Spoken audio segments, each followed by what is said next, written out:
তো সেটা তো অবশ্যই আমার সন্তানের বাবা না, আমার সন্তানের বাবাকে যারা হিপনোটাইজ করেছে। আমরা তো তিনজন খুবই ভালো ছিলাম এবং এখনো আছি আলহামদুলিল্লাহ। ব্রেকিং নিউজ, এবার ঢালিউড কিংকে আবারও যেন কড়া আদেশ দিলেন মা। মায়ের আদেশে এবার বড় সিদ্ধান্ত দিতে হচ্ছে সাকিব খানকে। তো সেই জায়গা থেকে ওই ডিজাস্টার বিষয়টা কি মানুষ বুঝতে ভুল করেছে, হয়তো বা আমার বোঝানোর ভুল ছিল। আবারও ঘরে তুলছেন নাকি অপু বিশ্বাসকে। একজন মানুষ যত বড়ই সুপারস্টার হোক না কেন, তার জীবনে এমন একজন থাকেন যার কথা সে কখনোই অমান্য আমি বেশ কিছুদিন ধরে বলছি যে গণমাধ্যমকে আমি আমার ব্যক্তিগত কোনো কিছু আসলে বলতে চাই না। করতে পারে না, আর সেই মানুষটিই হলো তার মা। আজকের গল্পটা ঠিক তেমনই, বাংলা চলচ্চিত্রের কিং সাকিব খান এবং তার জীবনের সবচেয়ে বড় কারণ ব্যক্তিগত ব্যাপারগুলো এমন ভাবে বলা হয়েছে, সেটা অনেক সময় ভালো মন্দ।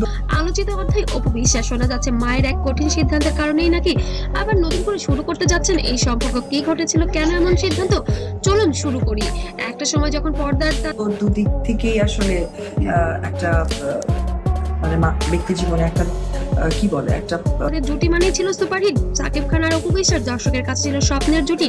সিনেমার পর্দা ছাড়িয়ে এই সম্পর্ক বাস্তবেও জায়গা করে নেয়। গোপনে বিয়ে, ভালোবাসা এবং একটি সন্তান, সবকিছুই যেন একটি ধাক্কা বা একটা কিছু একটা টাচ করেছে। আমি এটার জন্য আপনার কাছে সত্যি একটা সুন্দর গল্পের মতো ছিল, কিন্তু সব গল্পের মতো এখানেও আসে টার্নিং পয়েন্ট। সময় যত এগোতে থাকে ততই বাড়ে তাদের দূরত্ব, ব্যস্ততা, ভুল বোঝাবুঝি, আরো অনেক কিছু।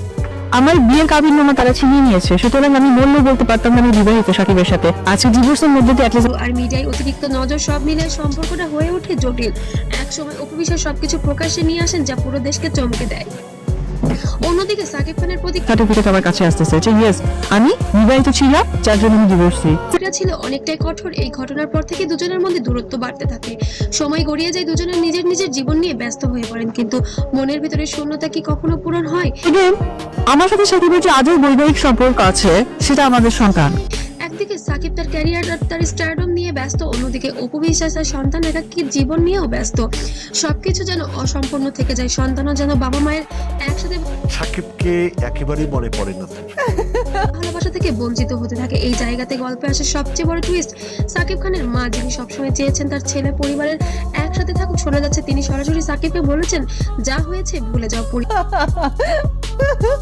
আল্লাহ, এটা একটা কথা। পরিবারটাই আসল। এই কথাগুলো সাকিব খানের মনে নাড়া দেয়, কারণ একজন মায়ের অনুভূতি কখনোই মিথ্যা হয় না। পরে শুরু হয় পরিবর্তন, পুরনো সম্পর্ক, পুরনো স্মৃতি, সন্তানের ভবিষ্যৎ, সবকিছু মিলে সাকিব খান একটি বড় সিদ্ধান্ত নেন। তিনি আপনি এক কাজ করতেন, আজকে সাকিবকে নিয়ে আসেন, মাঝখানে জায়গাটা ফাঁকা ছিল। আবার অপু বিশ্বাসকে ঘরে তোলার কথা ভাবছেন। এই খবর ছড়িয়ে পড়তেই সোশ্যাল মিডিয়ায় শুরু হয় তোলপাড়। শেষ পর্যন্ত একটা কথা তো বলাই যায়, জীবনের সবকিছুর উপরে থাকে তার পরিবার, ভালোবাসা, সম্মান এবং সম্পর্কের টান, সব মিলে তৈরি হয় নতুন শুরু। সাকিব খান এবং অপু বিশ্বাস, তাদের এই নতুন অধ্যায় কি সফল হবে? না, আরেকটা চেয়ার দিতেই পারত। তাই না, মাঝখানে জায়গাটা ফাঁকা আগামীতে ছিল। চেষ্টা করবো। তা সময় বলে দেবে। আর ভিডিওটি যদি ভালো লেগে থাকে অবশ্যই লাইক, কমেন্ট, শেয়ার করতে ভুলবেন না। আর অবশ্যই নতুন নতুন আপডেট পেতে যেন সাবস্ক্রাইব করতেও ভুলবেন না। আর পেজ থেকে দেখলে অবশ্যই ফলো দিবেন এবং সাথেই থাকবেন নতুন নতুন আপডেট পেতে। ধন্যবাদ।